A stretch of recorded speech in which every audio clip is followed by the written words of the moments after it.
ummadda Soomaaliyeed aan rabaa markii mustaqbalka la yiraahdo muxuu Xasan Khayre ku soo kordhiyay shaqada wadankan kaliya hal mid in la yiraahdo shacabka Soomaaliyeed ayuu soo hor istaagay runtuuna u sheegay hatta haddii ay kalifayso run sheegiddu inaan shaqadayda ku waayo diyaar baan u ahay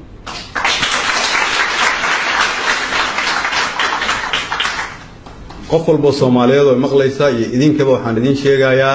haddii aad rabtaan dalkan in wax laga qabto kaligay kama qaban karo madaxweyne Farwaajina kama qaban karo haddii aad rabtaan dalkan in wax laga qabto waxaan idinka codsanayaa inaad istaagtaan inaad ka bilowdaan carruurta Soomaaliyeed inaad u dejisaan manhajkii lagu bari lahaa idinkoo Soomaali isku soo dhaweynayo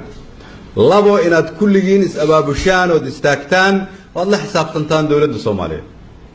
saddex inaad su'aalo isweydiisaan ma dad baan nahay lagu yaqaanay karti iyo sharaf oo magacooda la yiraahdo Soomaali oo taariikhda Afrika iyo dunida laga yaqaan